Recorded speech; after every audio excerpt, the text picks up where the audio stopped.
Need to get a new DSLR for real. Bro. I had 3 cameras. I put a dump battery in one of those cameras. It fried the camera. Oh wow! I totally lost a 12 A7 III. It was an A7 III. So it fried it like that, huh? It's like 1,000, probably like 1,200. 1,000. Yeah, anywhere from like 12. If you buy it used. Yeah, if you buy it used, like 12 to 900. Yeah. All right. When they first came out, maybe. All right. I think we're good to go, family. All right, for sure. Appreciate you for joining me today. For sure. Everybody, welcome. You tuning into the Highlight Podcast. My name is Ron Carson. I'm your host. Today I have with me Angelus with Street Sweepers TV. If y'all heard of him and his whole team, they've been active in Athens. We've seen him really the past couple. It's been like a year, 2 years now, right? You've been doing it? No, it's been like 6 months. Okay. Okay. Feels longer. You've been out here that long, is yeah. You know. Oh, I've been in Athens probably like 7-8 years, but the Street Sweepers got started about like 6-7 months ago. True. So, I guess we'll start there, bro. Like, what really got you into wanting to start this, organization? It's kind of like, a lot of people think like it's like something that just randomly started, but like with my background, like I've had like worn many hats or whatever, but adults messing with kids like has been something that like the people that I grew up around have always like shunned, like in the prison. Like I went to prison for like 7 years, and like the COs would come and like let us know, hey, this dude's in here for this, and like we'd handle it, you feel me, type situation. So it's kind of like it's something that's already been there, but maybe just in a different form.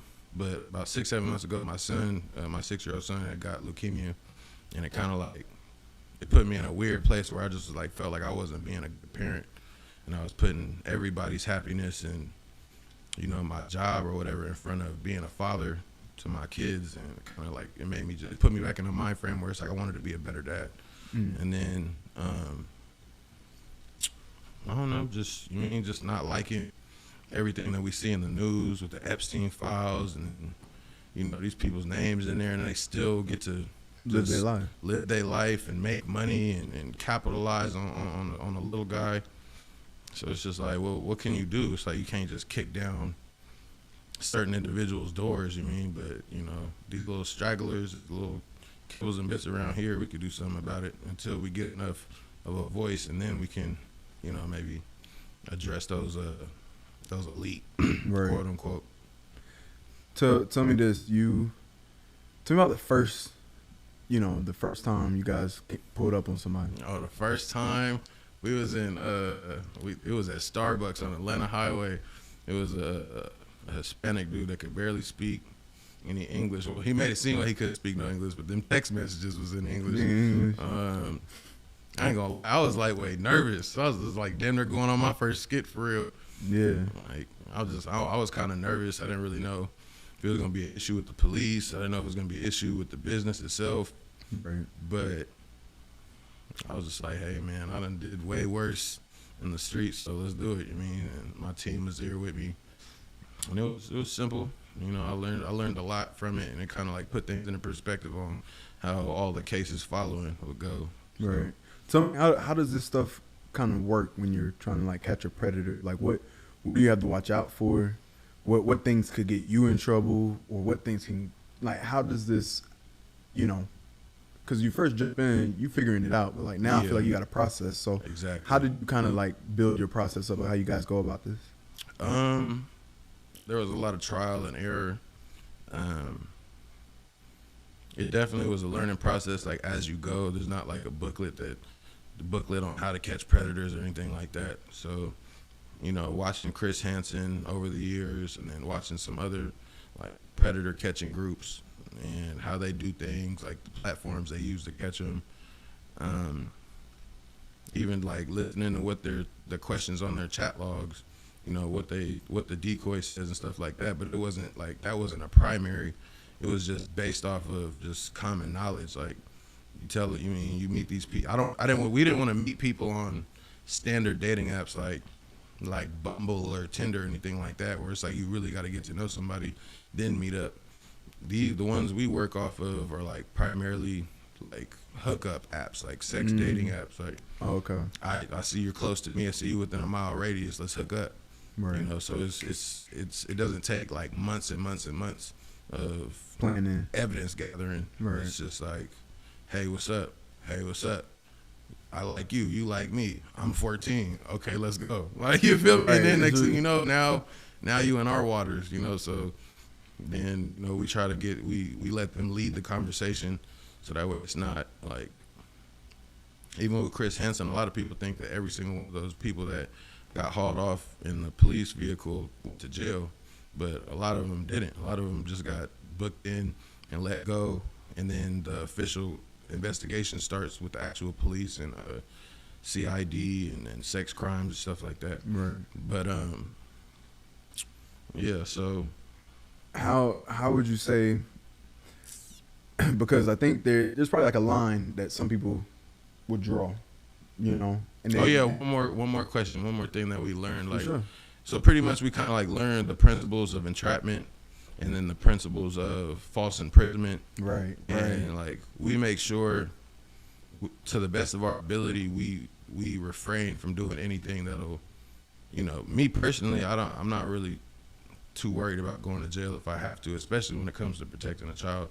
But there is certain things that you can not do, to where it's like the target isn't on you, it's really about them. Right. There's other groups out there that beat these people up and do all type of stuff, and it's entertaining. And I support it, even though you shouldn't support violence, but I support it all the way. But it's just like, I'm not really in a place, and none of my team is in a place where we could just be fighting a bunch of cases and being on the run. Like, we grown, we got kids that we got to be there for, jobs, businesses that we got to be there for. So it's like, we're gonna catch them just like y'all are catching them, but we gotta go about it the right way. Right. So that way we're not making a bunch of enemies out of law enforcement, because then it's like, okay, we catching pedophiles, but we gotta also look out for the police too. Right. I was gonna say, have you ever had any run-ins like while doing one of these? We've had a couple police officers that weren't happy about it and kind of like try to stand in the way. And I never really understand that, because it starts to feel like it's like you damn near protecting the pedophile. Like, you tripping on me? Like, well, this could be considered false imprisonment. I'm like, bro, no one has this man tied up in a corner somewhere. Like, right. You didn't put those thoughts in his head. Yeah, if we're here with you, then that means you done crossed the line. You done did everything. You done checked every box. Like, he's guilty. We're not just pulling up on people that maybe just a little bit. I mean, there's people where I let them go, just because it wasn't like concrete, Right. So I just, if But we're what does that do? Like the stigma, or at least knowing that, hey, like if we catch you, we're gonna out you. Yeah. You're not hiding. Period. What do you feel like that does in other people that they might not even know about y'all, but they run into y'all? It does a lot, because, me coming from like a criminal background, it's like, when you're doing stuff you're not supposed to be doing, you don't want to be caught for it. You don't want anybody to know. Your guilty conscience is already bothering you enough without everybody knowing. So when we do expose these people, it's like there might be somebody paying them to watch their kids, or they might hold a position in the community where they're around kids. A lot of times these dudes want to be around kids. They're in the church. They're running mentor groups and all this other stuff. It's like, bro, if those parents knew, you would not be around their child.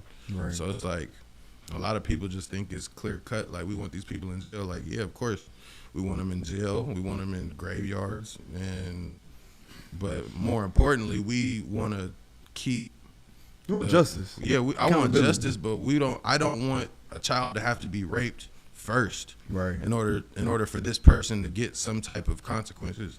Like, the police sometimes want the deed to happen first, and it's just like, bro, that's a huge sacrifice just to have this person in jail for a couple of years when that child's life is gonna be ruined forever. Right. So it's like, what we do is kind of like a preventative measure. you know, to where it's like that doesn't have to happen for them to get consequences, you know. Right. Even if they don't go to jail, it's like now everybody knows. Now he gonna have to go to another city and think that you just gonna start a new life there. We're gonna find out where you at and then let them know too. You feel me? Right. So yeah. I definitely, you know, I want people to understand more about you, bro, because you mentioned earlier you have your own family. You guys have jobs. You guys are working. Yeah. You know. This is my full-time job now. I love this. I'm going to do it until I can't do it no more. And that's what I was saying. Like, there's a difference between you doing this for profit and more so doing it for purpose. Yeah. And I was curious just like how, you know, you guys are still kind of just now starting. So Yeah. it's like, whether you're making money from this or not, there's a difference being made. Yeah. So what would you have to say to people that like feel like, well, because I saw you did a video about it. So I'm like impeding investigations or things like that. Like, I want you to speak a little bit more to that. And the message that you was trying to put out earlier. Earlier today. The message I was trying to put out earlier today is that that's something that we have been told from law enforcement. Like, you know, these type of things and the independence of it could really lead to you guys ruining an investigation or imposing on an investigation. But the people that we've caught, they weren't under investigation. Like, and if they were, I know for sure that's something that law enforcement would have like let us know about, and then we could just give them information to add to it. But that guy, the UGA professor specifically, nobody was investigating him. Right. He's going to work every day with his little satchel and teaching kids, and everybody thinks he's just above suspicion, you know. And he's out of here now. You feel me? Like he's banned from UGA. He left the country. He's gone. And that never would have happened without us doing what we did, you know. So it's like, to the people saying stuff like that, it's just like, it doesn't, I don't know, it just seems like a lack of common sense. Because it's like, if I was a parent, yeah, I might not want my child to have to even know about these things, but I also don't want this person near my child too. So it's like, kind of like, you just gotta, you know, Gotta move with common sense. yeah, it's common sense. But Did you guys talk to anybody over at UGA beforehand? yeah, Detective Page called me. Okay. Because I had made a post on Instagram. I took a picture of the building and said there's a professor in this building that's doing some crazy stuff. And then, you know, UGA, a lot of people in UGA started sharing it, and then they had sent it to the police. And then Detective Page called me and pretty much asked me like what my intentions were, like what's going on, and I gave him, you know, I was completely transparent. I told him, you know, every key element of What were your what's going intentions on. like with it? Yeah, he asked me, did I know there's another dude named Adam Spence out here that runs the Real Predator Hunters, and he was a cop out here for like 20 plus years, you know. So we've collabed on a couple catches, and he knew him. So, and I let him know, like, you know, I've worked with him before with this specific thing. So he's like, I'm pretty sure, he's like, well, if Adam is dealing with them, then I'm pretty sure this guy has to have some type of sense or something. Credibility. So, yeah, it added a little bit of credibility to it. For sure. Yeah. No, that's what we need. I think, you know, if we're dependent on, I think we've all learned growing up, if you're dependent on the justice system to really solve all of our problems, it's like, are you looking at the education system to really educate your child fully? Yeah, It's like some of these things you still kind of got to be hands-on. And I think that's what they're trying to do with this, is that, you know, if somebody else isn't going to take this responsibility, we'll do it. Yeah. And, you know, somebody, like, as I said, you know, I read the comments and some people are like, oh, they're profiting off of this and this traumatic situation. I'm like, bro, is a doctor not going to save your life? Yeah. You know, like, or it's like the doctor is going to make a lot of money saving your life. Yeah. So that's the biggest incentive he got. Oh, God. You know? And it's like, to those people, it's like, what would you rather us do? Like, would you rather us not say nothing? Would you rather us not be doing this? Like, do you realize how many people that we've actually caught, and like how many people it's not easy for them to repeat those actions because of what we did? Like, I don't understand. Like, it's not like we're, you know, starting a nonprofit and just getting all these funds. Asking like, for funding, that's the real finesse. Yeah. First of all, we ain't got no money. Like, we are still struggling. All of us are still struggling right now. Right. Like, you mean it's not like we're really profiting off this. Like, we've gotten little crumbs here, $10 here, $10 here. A couple people like 100, 200. Well, real quick, tell them how they can send some stuff your way, Oh support the yeah, cause. we have a GoFundMe account. It's Street Sweepers, with a Z at the end of the Sweepers. I think we're the only one up there. Hopefully there ain't no gimmicks up there, but yeah, Street Sweepers on GoFundMe. We have a Street Sweepers unit, Cash App, $ Street Sweepers unit. So yeah, any donations and anything given is definitely appreciated. Prayers is always welcome too. Get you some merchandise too while you Oh out yeah, there. we got some merch going on. We got some shirts in production, some hats, and I'm personally designing some sweaters. It's not just a logo on there. That shit gonna be hard. Like, it's gonna be All hard right, for- we're gonna be on the lookout for it. for Do sure. you so like you guys are based here out of Athens, Yes, sir. right? But you guys cover most of, like North Georgia, or really you going where All where of they at? Georgia, Yeah. all of Georgia, and then once we actually get the funds to travel, we're gonna start going state to state. Okay, You know, if we can go country to country, we definitely will too. right. What's something you feel like people don't really understand about y'all, you and your team?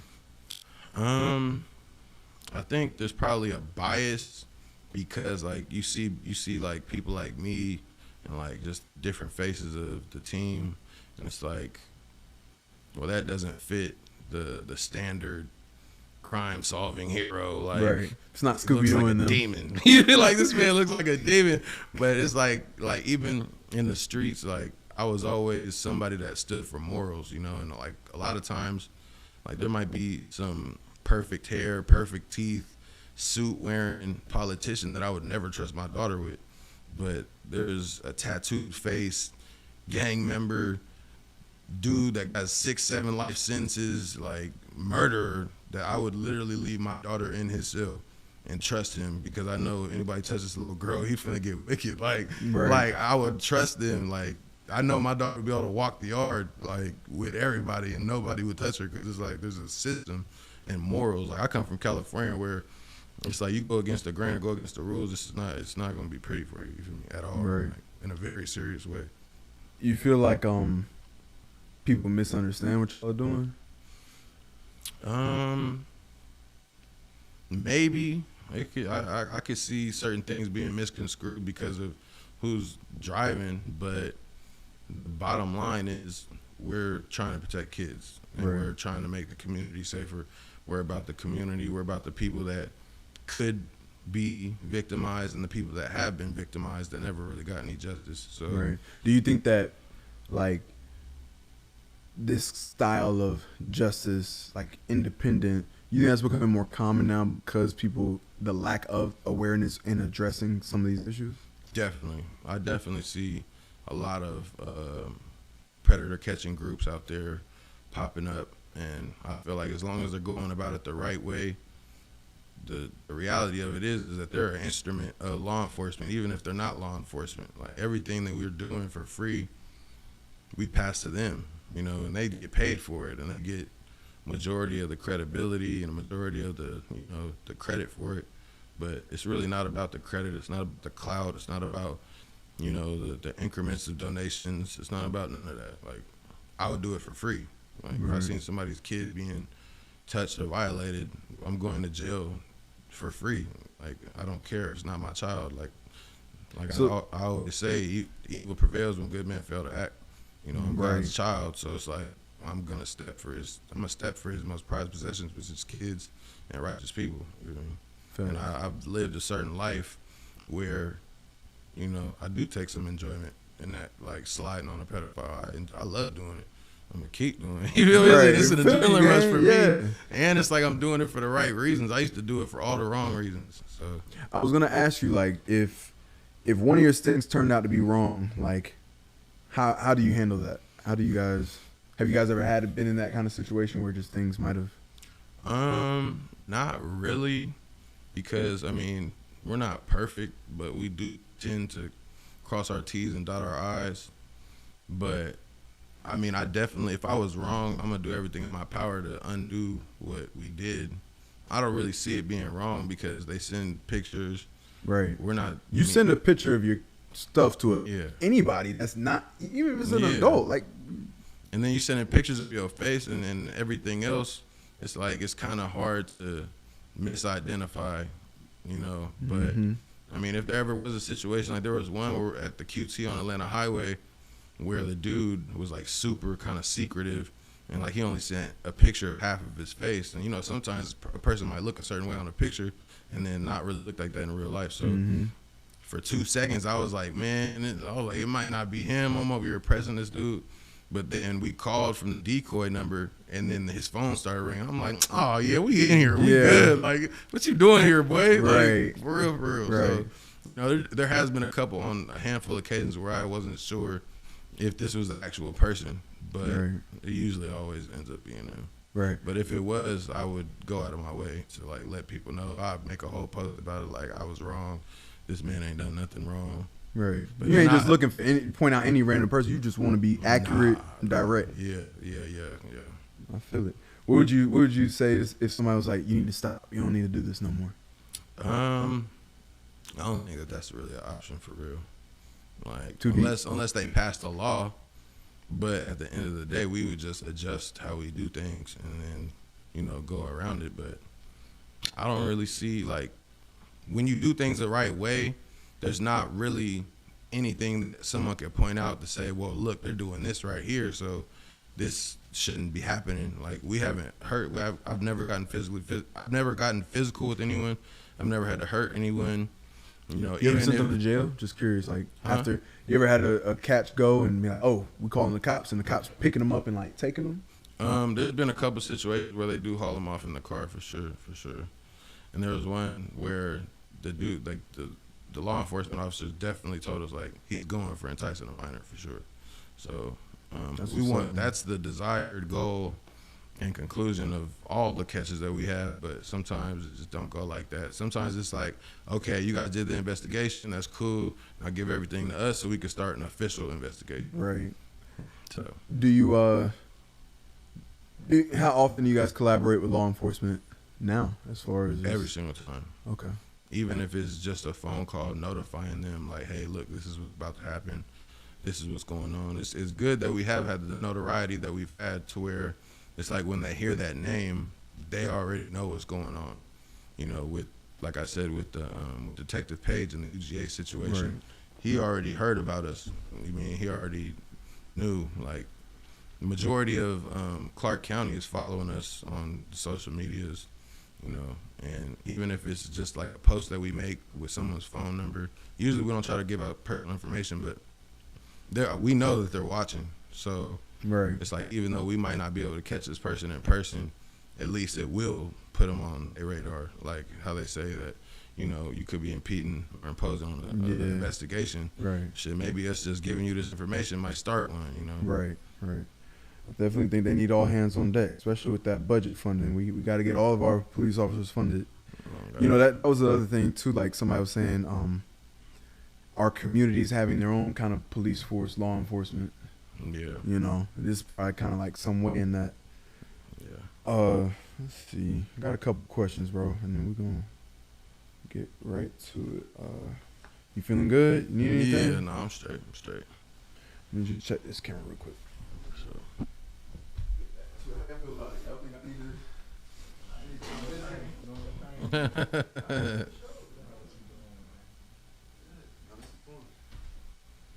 What kind of camera is that? That's a A7 III? No, that's the Canon 5D Mark IV. Oh, okay. It feels pretty well. I think what you need though, you probably gonna need something like a A7 III will really do you some justice. I had a Nikon D3400 and I sold it to get a Nikon, I think M50 or M850. Oh, like yeah, it has yeah, 4K, but yep. it kind of cropped the picture a little bit. Yeah. I'm like, and then I just thought you could just press record and it just 4K and it just had all this. It was way too confusing. Well, yeah, bring the equipment over here, Will. Yeah, for sure. Talk to him. If we wanted to do something similar like this at our location, but you interview us, because there's questions that we want to answer that we really haven't been asked, and we want that voice in that platform. For sure. What would it take for you to come over and do that? Let's just try and make it a real collab, man. Yeah. That's sure. really the main thing. Just try and make it a real collab. I don't mind coming over there and showing you how to make this kind of production, but Yeah. we could definitely get to that. I mean, It's easier when you already got the setup. Nah, it's a little hard. This is but- this is headquarters right yeah, here, man. but I can show you how to get something similar like this set up for sure. That won't be an issue, bro. And then if anything, because like from where I started to now, a lot of it is like having foundational stuff. So like the fact that y'all already got cameras, the fact that you already got microphones, it's really just about having that configuration. But yeah, gang, I got you for sure. Yeah, for sure. I want to know some of them questions. We can ask a couple of them now. What's some of the questions you feel like people aren't asking about what you guys are doing? Bro, I be having so much stuff I gotta do. I don't even be thinking about stuff like that. To be honest, like, People don't understand is that there's laws really protecting these people. Huh? Think about it. and it's like I try not to like put that out too much because I don't want to encourage this type of behavior where it's like, yeah, we can't do this, and they don't ever go to jail because then it's gonna make people that want to do it kind of like, well, shit, I ain't going to jail. Shit, we might as well make it a party. Like, no, you're going to jail. Yeah, like, facts. is this microphone on? You're going to jail. The Like, disturbing thing is that if they do go to jail and they get out, all they have to do is still live a pretty normal life. Mm. You can live by elementary school or by whatever, what may have you. Right. So we had a situation with Michael Perry. With who? He was a man. Mike Perry, he lived across from Fowler Drive Elementary, and he was I think in his 50s. We had caught him. Wow. He was like directly across from Fowler Elementary. And I'm like, bruh. And supposedly, I'm not gonna say all that. I ain't gonna say all that, but supposedly he had that, you know. Yeah. How do you feel like these people, you know, what do you think goes through their mind that just makes them feel like I can be right here in this area and doing this stuff? I Is don't it know. childhood? Is it, I mean, I think you I can mean, read people sometimes. I believe heavily in God, you know, and I think that a lot of times lust, you know, the Bible and all Yeah. the holy books specifically address like lust and how that can control your life, just like greed can. And I think that, you know, when you are trying to live righteously and get parallel with God, you mean that's not the only force here. I mean, I wish it was the only force here, but a lot of times, like, you have another force that's trying to get you away from it. Facts. You know, and like, even though this person might walk out of the door every day going to work, living righteously, like, what are you doing behind closed doors? That's really where integrity comes into play. Like, integrity is really being a good person even when no one's looking, you know, even when no one's watching. That's what real integrity is, and I think that there's like a lack of integrity in this world in general. So, you know, I think that the devil is always at work. I think all that, the darkness is always at work. And if you're not aware of it, it could really be controlling you and you don't even realize it. I mean, in the most subtle ways, greed, or, you know, looking at your brother's wife, or Glutton. or you mean your brother leaving some money on a counter and he in a different country and he's like, I'll just take a little bit. You mean, like, that's where your integrity is really gonna show, or your lack of. Right. So I think it's just lack of integrity, lack of morals, lack of God. Right. You know, because if you really keep God first, you ain't finna be doing nothing like that. Like, it's just not finna happen. It doesn't live in your body. It doesn't live in your soul. Period. Yeah, man. I definitely want to say you're doing a thankless job. Yeah. Not a lot of people want to thank y'all for what y'all doing. Yeah. for But, sure. you know, I definitely say we appreciate you. We support you. Definitely. And it's like, I really did have, like, the video that I made earlier and posted, or the 3-part video I made earlier on Instagram. I didn't have to do that. I could just be like, man, I don't care what them people are talking about. But, you know, us being an instrument of the community and also an instrument of the people that are paid to, you know, enforce the laws of the community, it's like we do want to answer to the community. Like, if there's something y'all feel like collectively feel like we're not doing right, then yeah, I don't ever want to be bigger than the program. And that's like comes from Facts. gang culture and California culture. It's like, ain't nobody bigger than the program. We all got a code to live by. It don't matter if you that face of it and you got all the money and you not above reproach, you know, and the moment you think you are, that's when problems start to happen. That's where your pride, you mean, you get Compromise. big headed and you start making mistakes. You know, we all got rules to follow. Even in the mafia, they told Don Gotti, they were like, we survive by our rules. You're starting to get big headed and thinking you bigger than the program, brother, and we starting to see problems because of it. So you just got to remain humble, and if the community feels like we're not doing something right, like I could just bypass it, but I don't want to be that person. Like if the people that we're trying to serve are saying that this isn't serving them, then like shit, maybe they right. Right. So yeah. I definitely appreciate you for coming on, bro. I want you to show the rest of the team, man. Hey, man. Yeah, y'all come on up. Come stand up here. Let's show. Y'all gotta get up in here, man. It ain't about me. It's about the squad. And then I got